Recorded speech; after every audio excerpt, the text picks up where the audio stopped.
board sino karelasyon ninyo? Okay. Sikat pagdating sa pamamahala o yung usaping tinatawag nating governance, tatlong salita ang malimit ninyong maririnig. Pag ang tinatanong na natin dito ay yung pinaka-definition kung ano nga ba ang pamamahala. Unang salita natin dapat tandaan, ito ay sistema. Pangalawa, mga pamantayan. At syempre, andyan yung sinasabi natin, relasyon. So, sino kaya ang may relasyon? Kaparehas ba yan ni Camille? Ano po? Ay, si Secretary. Saka sino po? Si Manager!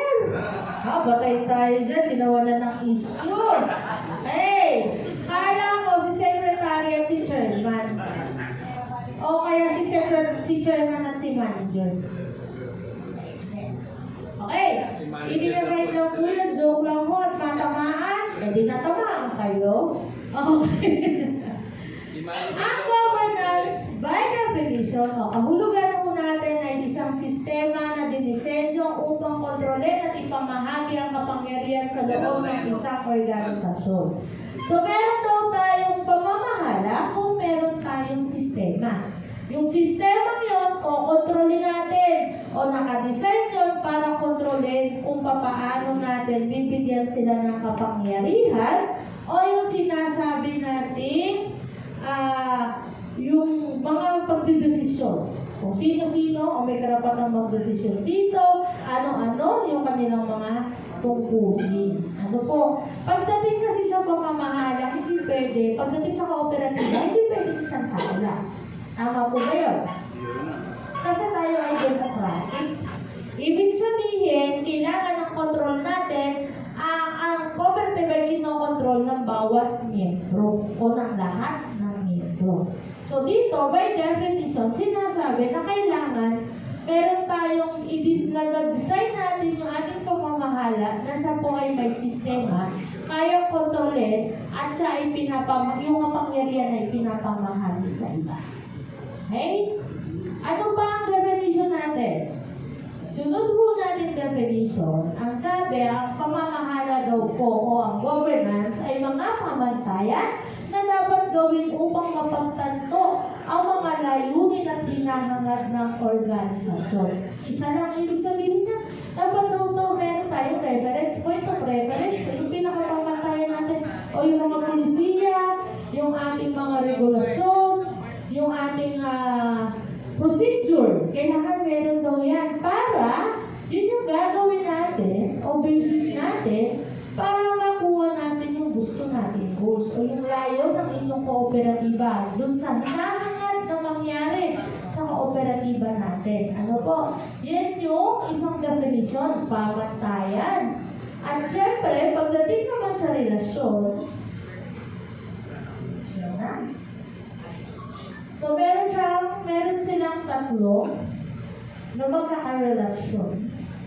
Ang grupo ng pagbugot o board of directors, ang management at may-ari. Ang sabi dito, mga tinangkang relasyon sa pagitan ng board of directors, management at mga nagmamay-ari ng isang negosyong entidad kung saan ang mga layunin at mga paraan sa pagkamit ng mga ito at sa pagsubaybay sa pagganap na ay pinapasya. Ibig sabihin mo, etong tatlong to ay magkakakonekta.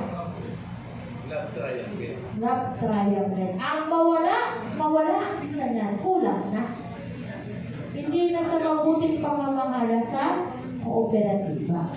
Sabi natin, si may-ari, nagdesisyon sila na iboto si Lupon ng Patnugot, tama ba? Para sila ang maupo bilang officer. Si may-ari din po ang nag-a-approve ng mga ginawang polisiya ng management at Lupon ng Patnugot patungkol sa kooperatiba. Tama ba? Tama. Si Lupon ng Patnugot, siya naman po ang nagmamanage kanino? Kay management. So, may relasyon pa rin. Ano po? Lahat ng polisiya ina-approve nito, sinasabi ni Lupon ng management, kaya ng Lupon ng Patnugot, Manugot kanino? Sa management. Tinitignan niya kung implemented yung lahat ng pulisiya. Kapag naman yung mga pulisiya regarding sa business operation ay ginawa na ni management, kanino niya ngayon i-implement? Sa may-ari. O sa tingin ninyo, kapag may nawala diyang isa, meron bang magandang pamamahal ang operatiba? Wala na. Iwalay na na. Kasiyan na. Baka may umiyak pa dito. Affected. Ano ko, yung mga pinsan ko, nagsibang iyakan ako, itawa na lahat. Kasi yung katmil. Okay. Lahat yan, yung sinasabi natin, relasyon, pagdating sa pamamahala. Si management, namamahala yan sa business operation. Dali, ng kooperatiba, di ba?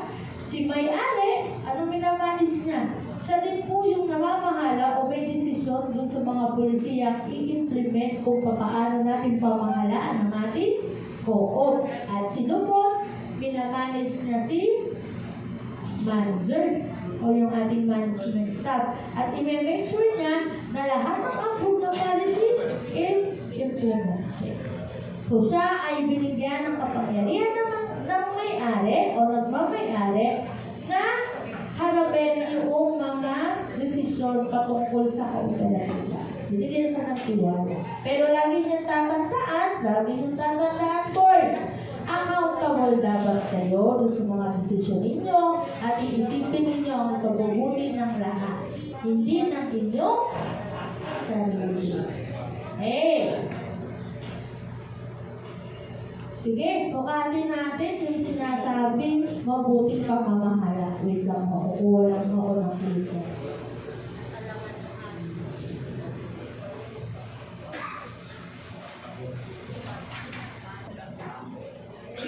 Okay. Pag sinabi natin pagsukat sa mabuting governance, sabi yung sinasabi natin, tingnan natin kung may mabuti kayong governance.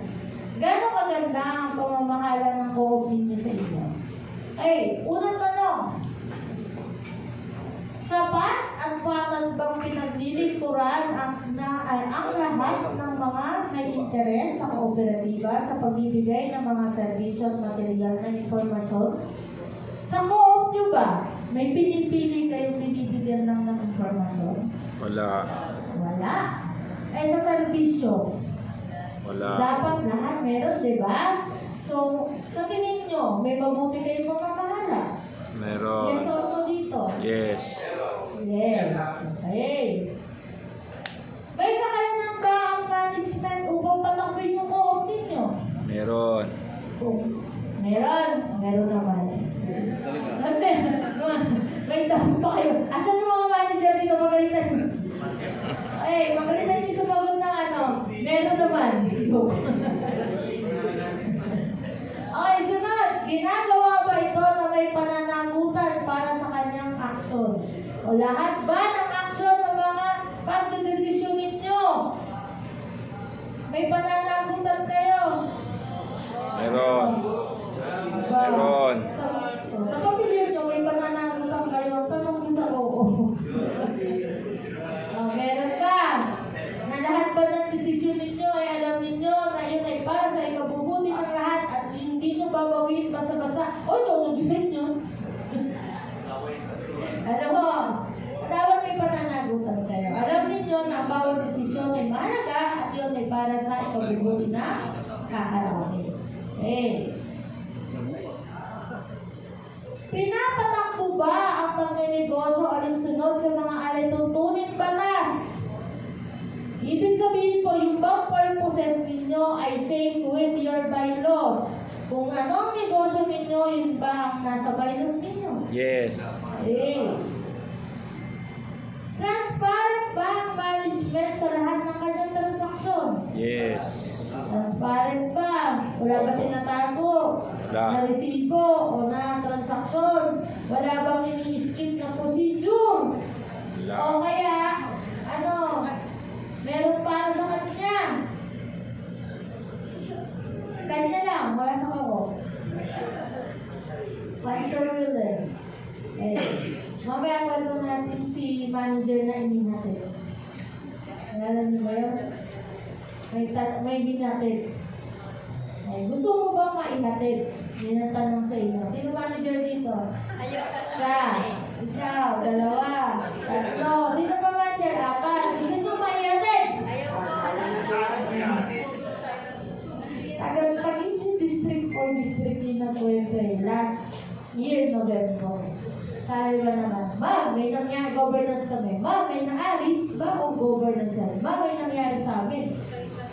Pero nangyari, kaya matagal na din po yun at nakabawi na kami. Si manager po ay akala namin transparent.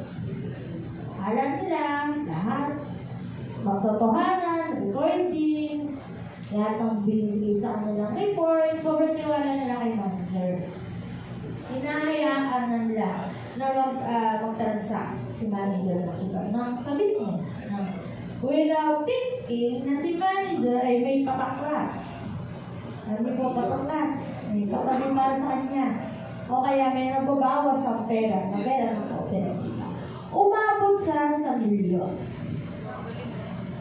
Eh, malaki kasing pa-opera. Alala ng district din ako. Tapos, na-discover. Nagkataon yung audit ata ng uupo o yung isang board of directors mabusisi sa documents. So, napagtanto nila na meron ng milyones na nakuha. Kaya tanong nila ay gusto mo bang maihatid? Kasi hindi nila yung pinasuhan. Pero nagkaroon sila ng usapan na babayaran paunti-unti si pera. Yung mga asset, pinag-ipulin sa kanya para mabayad na sa co-op. Tapos kung ano may pera niya, kuhanan, hindi nakitira, utay-utay. Ang usap para hindi siya makulong. Okay. Ngayon, isa pang kondisyon. Ihatid ka namin sa lahat, sa kahit sa ang lugar na gusto mong tumira, bawal lang dito sa bayan namin. Kaya ang tanong sa inyo, gusto nyo bang maihatid? Ano, parang naging persona ingrata na siya doon sa mismong lugar na kanyang pinalakihan at umaga doon siya pinangalan. Yun ang usap. Kung ayaw mo, kasuhan ka namin. Alam namin kung nasa ka. Makapagkasuhan mo sa amin at iyahan ka pa namin sa kahit sa ang lugar na gusto mong tumira, basta hindi lang dito sa bayan natin. So, ang tanong, gusto nyo bang maihatid? Mga manager.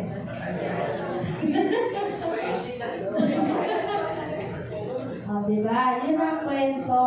So, kung meron tayong tagakain, meron tayong gusto na bang maihatid. Bili na lang kayo dun sa dalawa. Kung may kwento pang manager, may pang-kwentong pang-board ako. Diba? Iba na para.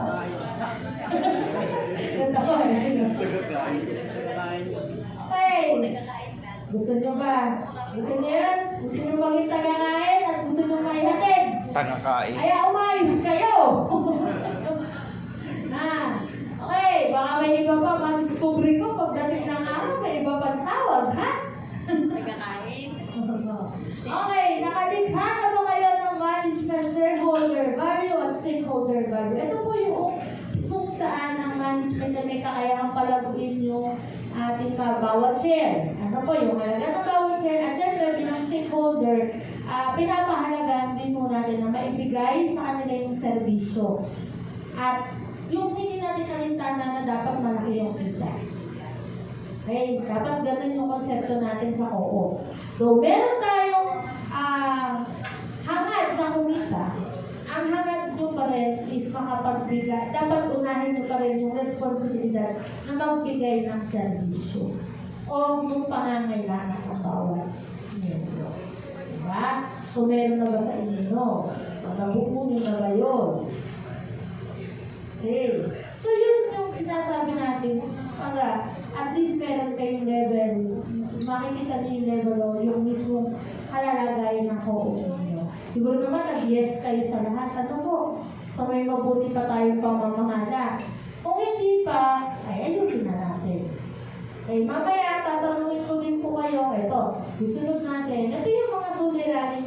So, karaniwang issue at suliranin. Since bago pa lang kayo, yung iba, hindi nyo pa na-encounter. Pero, at least, may idea na kayo na, ay, may possibility na mangyari sa amin yun. Kasi ito yung karaniwan talaga nagiging issue at problema. So, ito po ay galing din po sa mga kooperatiba. Basic din po ito dun sa mga cases na nahawakan namin o nalalaman namin sa CBA. Lagi na lang sinasabi nila na kakulangan ng formal na santiliyang pagpaplano at management process. Sa inyo, suliranin pa to, tama? Kasi nagsisimula pa lang tayo. Pero kung pinapabayaan ninyo, o hindi nyo gagawa ng paraan na maka-attend ng training, makapag-strategic planning, at hindi gumawa ng management process, magiging problema niyan sa pagmamanage ng buhay.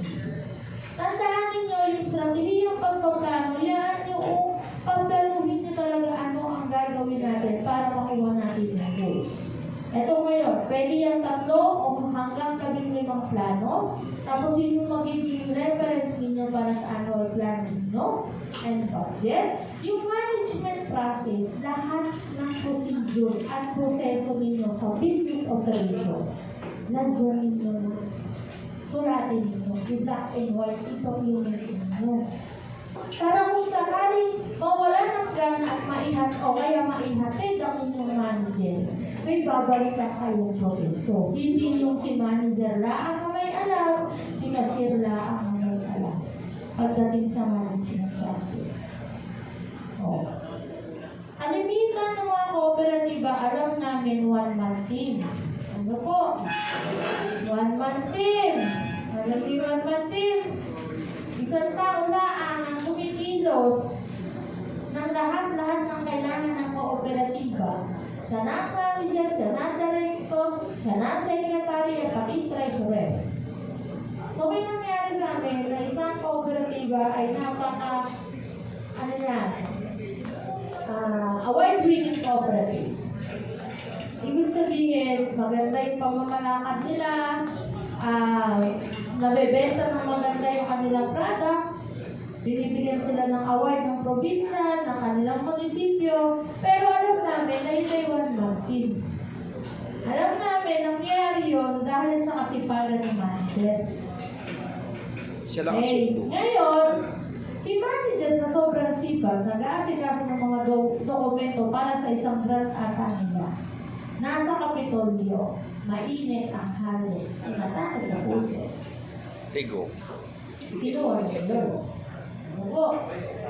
By instant, mawala. So sabi niya, ano yan sa kaog mo? Click na. Wala na rin po.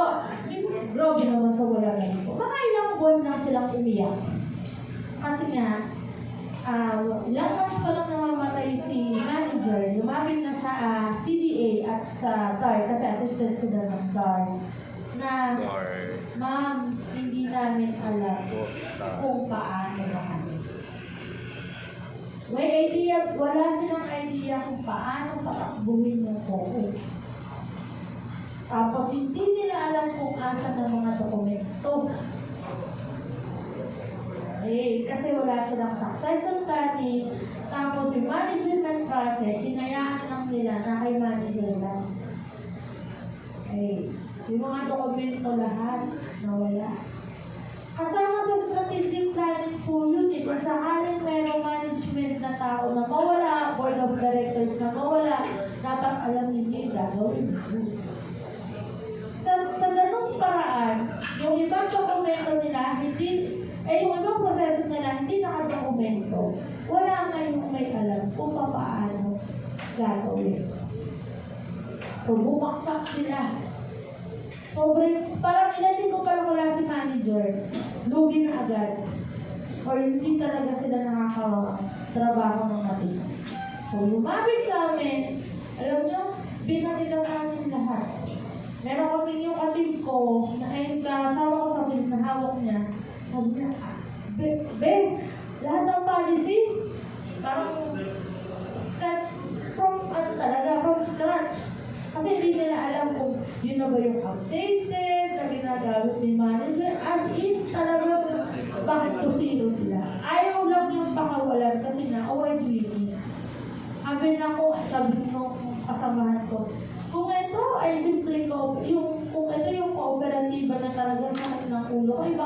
hayaan ko na talaga hindi ko na ginagawa. Kasi magsisimula talaga. Saka simulaan. Eh, kung isa pa lang yung business, di ba po? Madaling gawin eh. Dokumento nun eh. Eh, ang dami na NPC na. Sabi na, pero dami. Ilang business nila halos walang dokumento. Hindi nila alam kung nasaan. Hindi nila alam kung paano yung mga pangalan. Kasi nga, nakaasa lahat sila kay Manager. Kahit yung board daw ang tanongin, walang may sagot at walang sagot. Kaya oo laak daw ng oo sa mga sinasabi ni Manager. So ayaw natin yun. Yun din yung kahalaga ng may management process. Ano mo? Kasi nga, ikaw yung mentor siya at talagang alam mo ano yung gagawin. Kung may mawala man, may dokumento kang ma-remember. Lahat sir, kanya. Kaya 1 month din siya. Kaya iyak ang co-op nung nawala siya. Eh, ang dami nilang grant. Project. Meron po siya. Yung kaya magaling po kasi si manager sa documentation. Ang problema nga, nung namatay, hindi nila alam. Alin dito yung mga bago ng palisiya. Kasi halo-halo na siya. Kasi nasa kanya lahat. So parang alin ba dito ini-implement? O, kung tatlo yung policy, alin dito yung ini-implement? Alin dito ang rated? So ganon. Ito ba ini-implement pa o hindi na? Talagang magulo. So parang makuha sila ng dokumento, alin ba dito? Buti nga daw po, nahanap pa si documents. Diba? Inalugugin mong bahay. Kasi nga, pag ino-audit namin, si manager na ako. Lahat ng dokumento, meron. Oriented lahat ng committee o ng board na nakala. So, hindi namin, alam namin, 1 month team, pero hindi ganun kalala. Eh, malala pa rin pagiging 1 month team. Na halos pala yung board ay wala rin alam. Ayaw natin yun. Ito yun. Isa pa yun. Kakulangan din po ng malinaw na unawa ng mga aktwal ng mga tungkulin, responsibilidad, pananagutan ng BOD bilang isang lupon at bilang individual na director. Yan. Si mga director po kasi masabing director lang kami ay magpapel ng kasi at pilit ko eh ako may-ari ng ko kaya ako kakabutin. Hindi na inaano ang tungkulin at responsibilidad. O ngayon, di ba? Kabita kayo, may 23 pala akong responsibilidad bilang po eh. Jordan. Kala ko babutin ko lang si Jordan. Yung pala, tunay na buhay. Papabutuhin ko siya kasi 23 yung kailangan kong tanggapin na trabaho ko. So dapat alam po, at alam niyo na kapag kayo ay lupon o board of directors, isa lang ang desisyon. Okay? Pag board of directors, isa lang ang desisyon.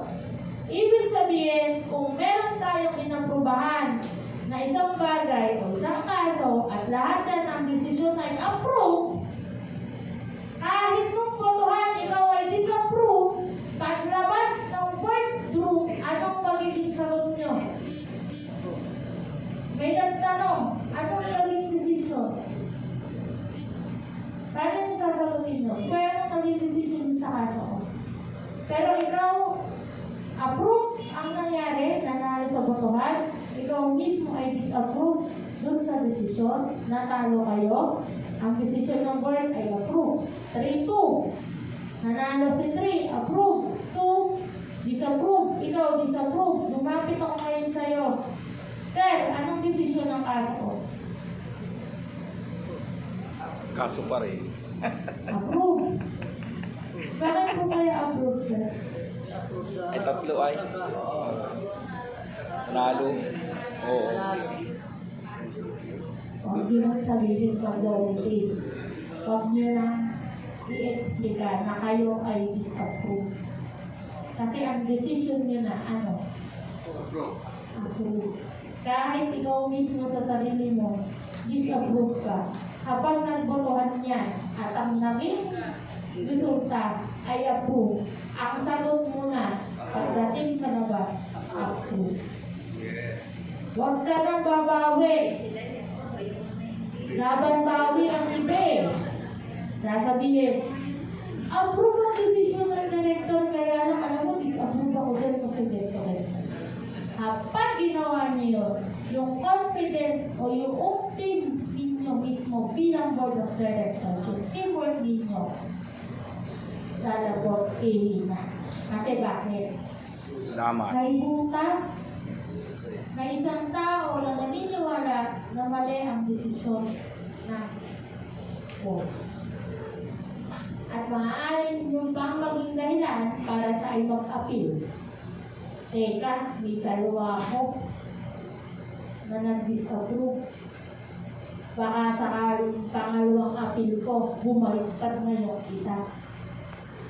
At pag bumaliktad yung isa, panalo. Baliktad. Ano? Yun yung sinasabi dito. Opo. Kasi di ba may opinion dahil mag-a-appeal, appeal muna kayo sa ano? Sa oo. Federation muna kami ano po. Opo. Pero hanggang maaari sa totoo lang, huwag kayong dadating na pumupunta kayo sa amin. Kasi pag may naringgan na kaso, may naringgan yung ibang miyembro ninyo na dumadating na, o umaabot na hanggang sa amin, hanggang taas, magdadaw na sa inyo. Kaya hanggang maaari sabi nga natin, settle nyo muna siguro. Pag hindi na talaga kaya, saka tayo makakaya. Okay? At sobrang lala na. Okay. Ito yung sinasabi talaga, ano po, so dapat malinaw sa inyo. Kasi yun ang inyong responsibilidad ng board of directors. Okay? Huwag nang, alam niyo yung pagiging, ano yung responsibilidad nyo bilang board at yung as an individual ng miyembro. Yung individual ng miyembro, yung sabi nga natin, magpaparticipate kayo sa mga meeting, huwag kayong maging tagakain. Ha? Alam nyo na, napaliwanag ko na yung tagakain, ano po, ayaw natin ng board na ganun. Okay. Magkakaiba ang mga background ng director, kaalaman, kasanayan at pagsasanay na walang kaugnayan sa organisasyon. Habang meron tayong board of set o board of directors, lalo kung magkakaiba sila ng pinagmulan, yung kanilang mga trainings, yung kanilang mga pagsasanay, experiences nila, minsan, yan yung nagiging dahilan kung bakit nag-aaway-aaway sila. Kasi hindi sila magkakasundo.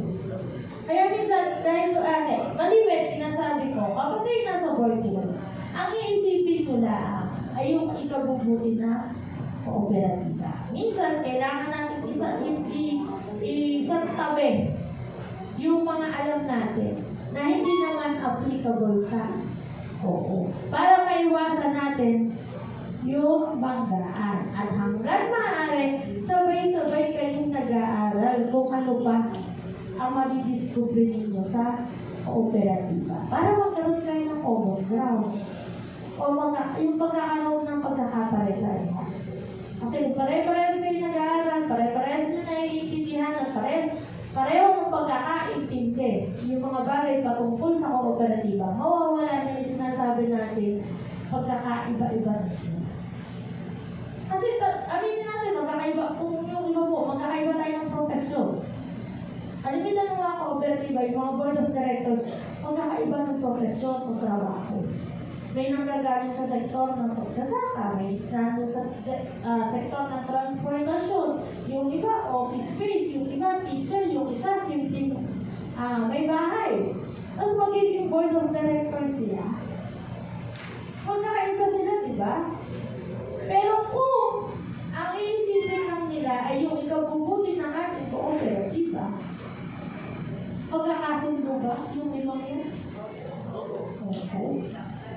Kasi isa kanila, tama sila, iisa ho yung layo natin.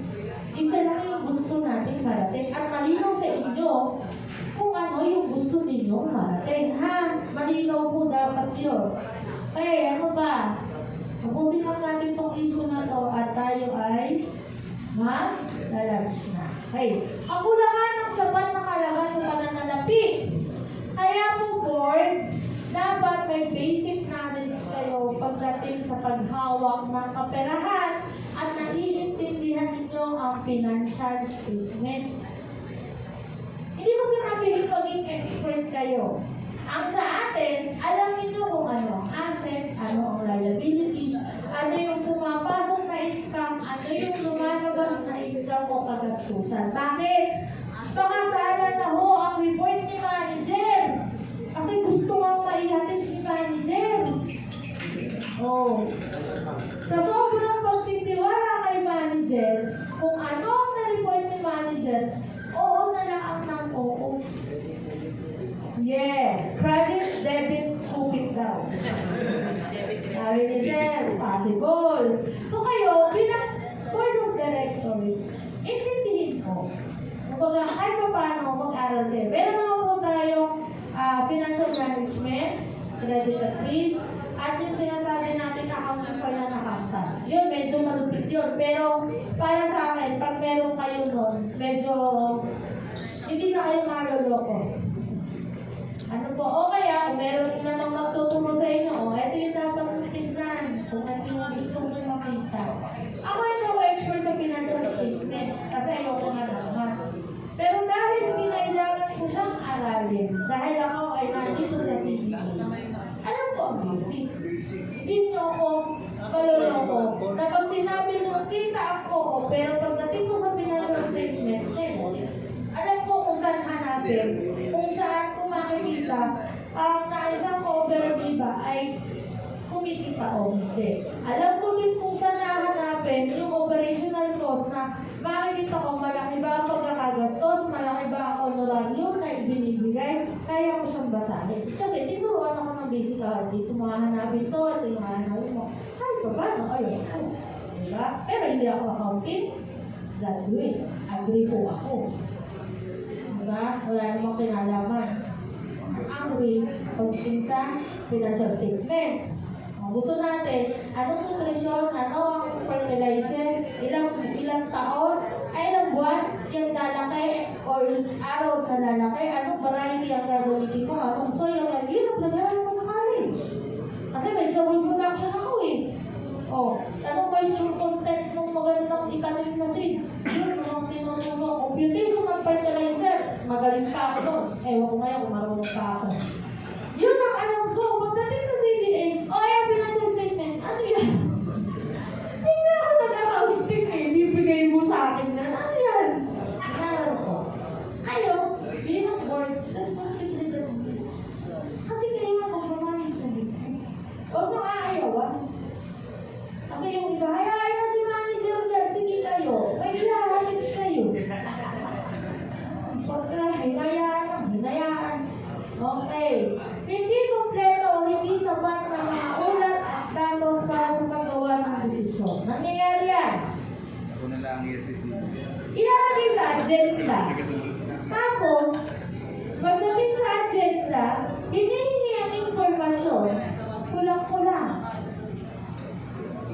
Dahil urgent na, mapipilitan kayo magdesisyon. At kung nag-desisyon na kayo, nagkagali na. Ano na mangyayari? Hululan. Kasi hinayaan ninyo na mag-desisyon kayo sa kakaulit datos o informasyon na ako. Kung sa tingin ninyo yung i-approve ninyo, kailangan pang investigahan o kumuha na mga informasyon, desisyon na naman po. Okay? Huwag basta-basta mag-desisyon ng hindi nyo alam ang tunay na kwento kasi kayo, babalikan yan.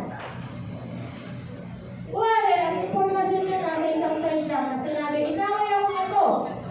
Yung pala, sa buong kwento, kaya sa inaway kasi binastos siya. Tapos, ang paparusahan niya yung binastos. Sino kayo nababalikan? Kayo. Abuse of power. Dinisisyonan niyo ako nang hindi nyo malaman yung process ko. Pwede mo ng kwento. Kasi kinampihan niyo yung isa. Hindi nyo malaman sa pinala kung ano nangyari sa kapila. po. Kaya? Kaya niyo gawin yun? Napakawala. Hey, saan ba dito ko tinuto yan? Nandito pa ba? Mga ulat at may babang mga kinakailangan datos ay hindi binigay ng maaga para sa mga nakaschedule na tulog. Kasalanan ni Secretary. Kasi yung agenda, hindi inayos. Kasalanan ni committee. Kasi sinabing mag-report, hindi nag-report. Kasalanan ni management. Magre-report ng budget at operation accomplishment, hindi nag-report. So, pag gano'n, issue na ba siya? Issue ba yun sa pamamahala? Yung problema yun. Ano po? Kaya na lang nagtatagal ng meeting, kaya na lang hindi nakapag-desisyon sa mga bagay-bagay dahil hindi ibinigay ang report, hindi isinagmit yung mga datos. Okay. Hindi sapat na talakayan ng mga komplikadong issue. Yung mga tipong alam ninyo na pag pinag-usapan hindi matatapos ang gagawin next week na, next month na. Kasi alam ninyo na may mainit, susunod na lang, kaya na lang hindi matapos yung komplikadong issue kasi hindi binibigyan ng tamang pansin. Hey, talakayin ninyo kahit bubuna ilong ninyo, kahit makapagsunday, tendency pagsuntukan siya, ang mahalaga yung komplikadong issue ay masettle. Pero syempre, iwasan na suntukan kasi ang grievance siya, alam ko ang suntukan, tanggal kagad sa miyembro, pagiging miyembro, pag nangyari yan sa loob ng opisina. Kasi nananakit na kayo. Okay. Kakulangan ng malayang palitan ng mga idea at opinion. Yan. Bakit dyan si tagakain? Tapos yung mga members na bubuyog. O, may tagakain na may bubuyog pa. Yung iba naman, nakalunok naman ng pulburon, hindi makapagsalita. Nasasalit na lang. Kailangan sa isang kooperatiba may magandang pamamahala na bibigay yung opinion ng idea. Mapa-member naman, staff naman, at officer. Pero wag mong mawawala ang respeto. I-respeto ninyo ang opinion ng taong nagsasalita na nagbibigay ng idea. I-accept ninyo. Be open-minded. Hindi lang po sa sa mga sunlight, maging open-minded. Pati din po sa kooperatiba. Kasi malay nyo, yung mga opinion na yun, yung mga idea na yun, yung pala talaga makaka-resolve ng problema niyo. Ano po, yun ang makakatulong para kayo ay makaahon. Hindi natin, kasi yung iba, lagi ang approach is traditional. Traditional approach ng pag-solusyon ng problema. Ang dami ng millennial ngayon. Diba? Mas meron silang idea. Aminin natin niya. Diba? Nagugulat ako nga. Minsan nagugulat eh. Ate, pwede na yung ganito, ganyan pala. Paano nangyari yun? Kasi madami na tayo hindi alam. Hindi natin siya masyadong napapasit kasi tinuro yun sa kanila, nung time sa atin, hindi nila ko. Bakit hindi natin i-accept yung mga bagong idea o technology? Okay, sunod, ano pa ba ito? Yun, kakulangan ng malinong nakahulugan ng mga tungkulin at responsibilidad ng board sa isang dako at management sa kabilang dako. Minsan, nagbabaliktad na sila. Si board, kumaharap sa business operation. Si manager, nagdidesisyon. Diba? Ayaw natin mo. Malinaw, pagharap sa araw-araw na daily operation, si management niya. Ini-implement niya yung mga policy na approve at in direction na yun, sinusunod niya kung ano ang sabi ng kanyang board. Board of Director, ino-obserbahan nyo lang o minomonitor nyo lang ang si manager. Hindi ibig sabihin kayo at tatrabaho doon sa inyong business. Ay yung kayong mag-hire ng manager, kayo na lang ang mag-manager, at boboto na lang ang kami ng panibagong board. Pag gano'n ang ginagawa, ano po? O kaya manager, mag-resign ka na as manager, tumayo ka na, o magtumanditano ka na as board. Kung hindi nyo alam ang inyong responsibilidad. Meron akong na-inspect. Alam ko na yung manager ngayon ang tumatayo talagang board at yung chairman ngayon ay talagang million manager.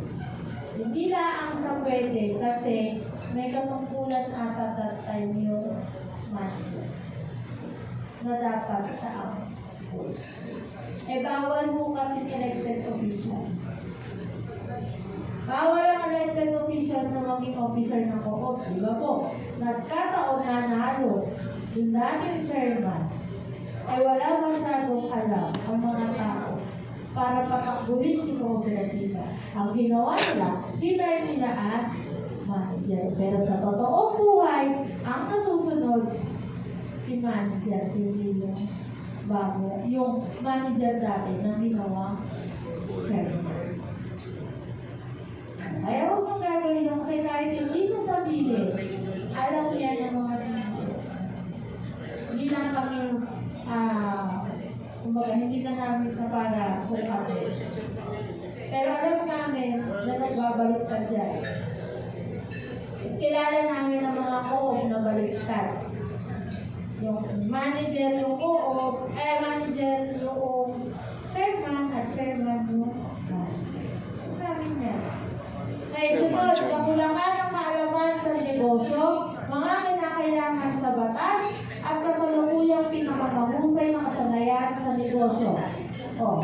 Kulang daw tayo sa knowledge sa pagbibusiness, at kulang din po tayo sa compliance pagdating sa batas, at kulang din daw po sa best practices. Ma'am, nataas ka na kamay. Natanong lang po ako, kapag ako na-discover nyo na may mga ganong kaso na nagbabaliktad or yung kung sinasabi nyo, may penalty po ba sa inyo or may ginagawa po ba kayong action sa cooperative? Tinatry namin, anumin muna yung upak ng mga tao. Hindi, paliwanagan. We will try muna na, dapat ito yung responsibilidad mo, ito yung responsibilidad mo. Pag nakikita pa rin namin na gano'n, hanggat kasi may reklamo, walang reklamo dumadating sa amin. Hindi kami basta-basta makakakilos. Pero, ngayon kasi, meron kaming adjudicatory na powers na pag may nakita namin o i-report ng CTS namin na may anomalya na nangyayari sa loob, pwede na namin silang isalawat. Kung ang CTS nyo ay i-insist na kayo ay pa-examine, hindi inspection, examine, at ito yung nakikita ng violation. Pag naipaliwanag din sa legal section at sa SES, sa aming supervision ng examination section, at dahilan niya kung bakit gusto namin kayong ipa-examine. At nakubahan nyo, baliktad ang dokumento. Ibabaliktad ang mga dapat ibaliktad kapag examine. Tignan ko lang po, yung po bang chairman ng barangay, pwede maging isang manager? Manager po. Pwede. Manager. Kasi empleyado mo siya. And member. Pero kung sinabi ninyong officer, hindi po. Elected o appointed. Ibang manager kasi empleyado.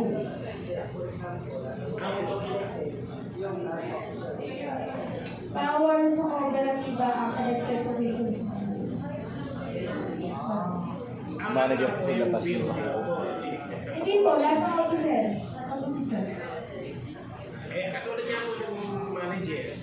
Manager po, management po, yung empleyado po yun. Empleyado ng co-op. Iba po ang empleyado sa officer. Swelduhan si management. Si officer, ano po?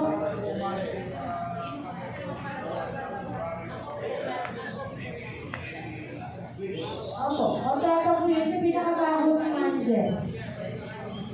Kasi wala pang kakayanan, so may ano lang siya, allowances lang sa mga benefits. Compensation po, sahod, salary po. Ilalagay din po yung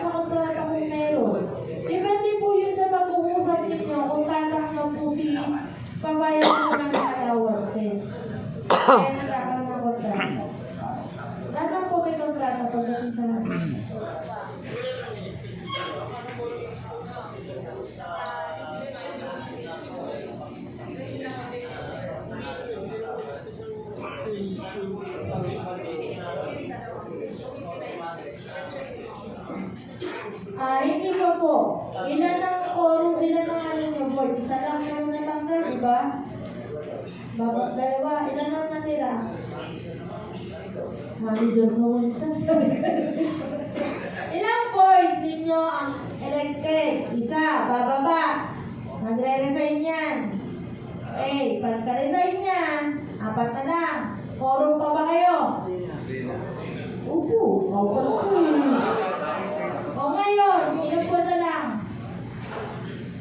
Ang eleksyon mula ang eleksyon, ano General Assembly? March, December, January, February, March. Kaya pa ba kampana ng 4 na buwan na yun? Kung kaya, huwag nang palitan muna. Antayin si eleksyon. Kasi, pag maglalagay pa kayo ng isa dyan, usap pa iyan. Meron na ba kayong pulisiya na paano yung papatan? Anong proseso ninyo? Diba? Hanggat kayo ay quorum at alam ninyo may kakayanan ang inyong cooperative ng inyong board na kampatan kayo tutuloy na yun. Huwag mo na antayin nyo na yung next election. Pero kung sabihin ninyo mahihirapan kayo, kailangan nyo siyang pinapan, pwede naman po. Tingnan ninyo yung ngayon kung ano ang polisiya sa pagpapan.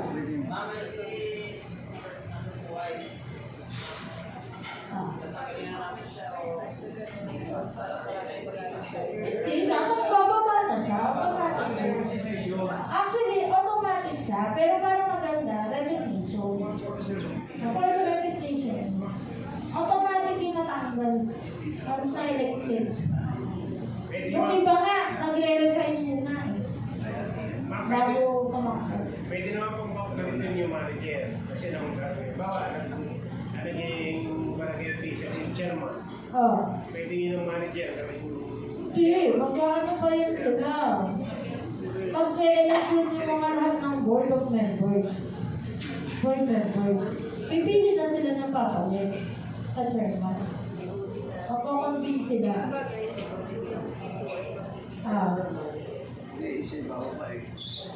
Saan dyan?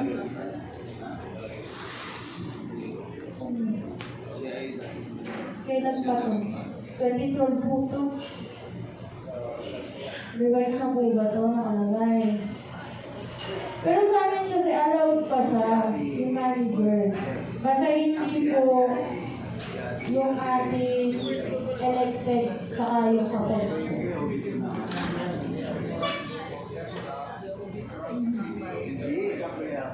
Kapag na-revise na po, wala pang revision yan. So yung officers naman po, ang nasa, ano po? 2019. May nakalagay ba dyan na elected officials are hindi pwedeng kumuha? Pero kasi bang isang ano,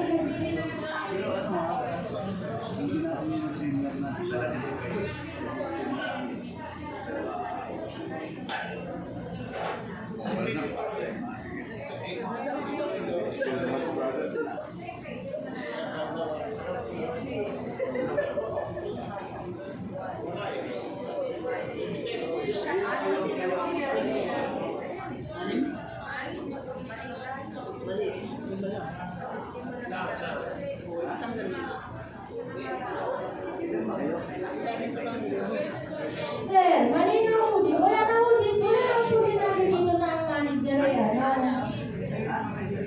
Ay.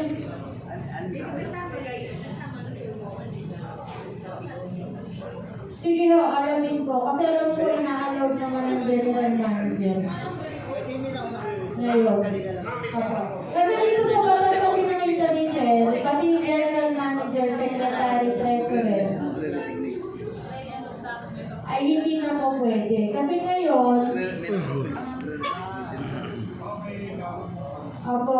ngayon kasi ina-allow naman, alam po ina-allow ng manager.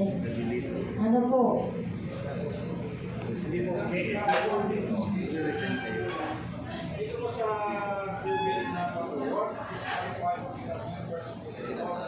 Kasi 2011, hindi ko alam kung namin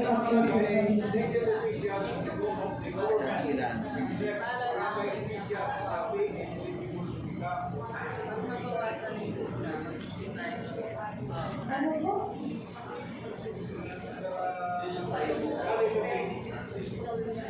Letter B. Saan po to? Letter B. Asan yung letter B?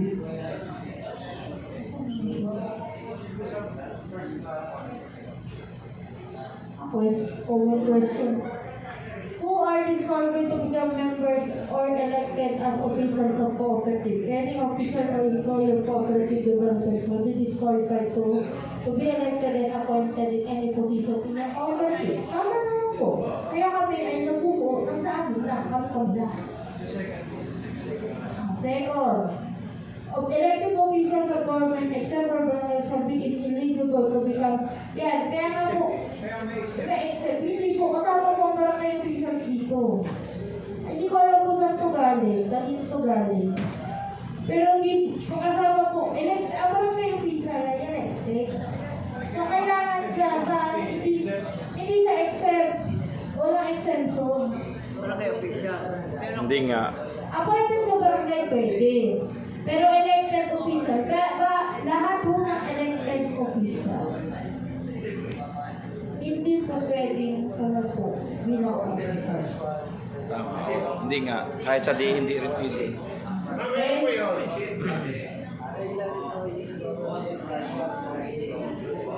Pwede. Pag government employees, pwede. Hindi pwede yung elected. O di, yung oo. Kaya nga may institutional cooperative tayo. Sa institutional cooperative, kalimitan ang mayor kasali. Pero tingnan ninyo, hindi umupo kahit na anong posisyon si mayor as officer. Kasi, bawal, elected siya. Member lang. Hanggang member lang sila. Kaya kung may nagtatayo nga, pare, may nagsulat sa amin. Barangay officials, lahat daw ng barangay officials gusto magtayo ng co-op. Eh, di ba may kamot? Sino mag-o-officer? Ay, kung lahat kayong barangay officials ay magpapapiyare sa amin, sino kayo ng co-op officer? O, di ang ginagawa namin, isama mo lahat ng asawa ninyo. At yung mga asawa ninyo ngayon, ang upo bilang officer, meron kayo po. Member na lang. Eh kasi hindi po talaga po pwede kahit sa po namin dalhin. Eh malino sa batas, elected officials, bawal kami officer. Kami nga, bawal din po. Wala, sasali kami sa inyo. Tapos kami mga officer. Bawal. Member lang. Kaya kami, ang ginawa namin, para masaya, kami po rin alam. Pinagbabawalan kami sa labas. Wala, di kami alam. Kami lang. Kaya di kami lumawak.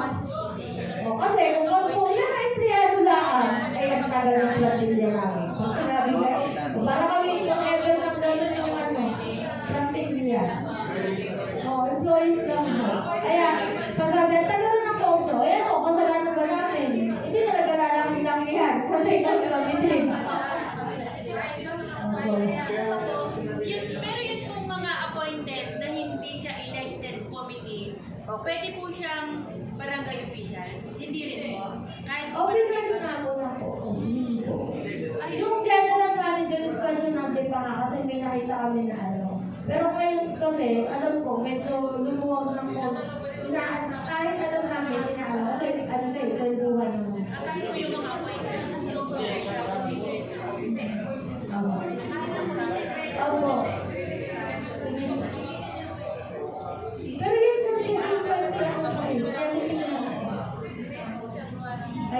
maliwanag po. Maliwanag na. O, nalilito na kayo. Ang dami nilang gagawin kasi yung mga elected ninyo nagsisipag nabasa na. Ano? Sige, tayo muna kumain at hindi na. Tutuloy natin ulit yung ating discussion.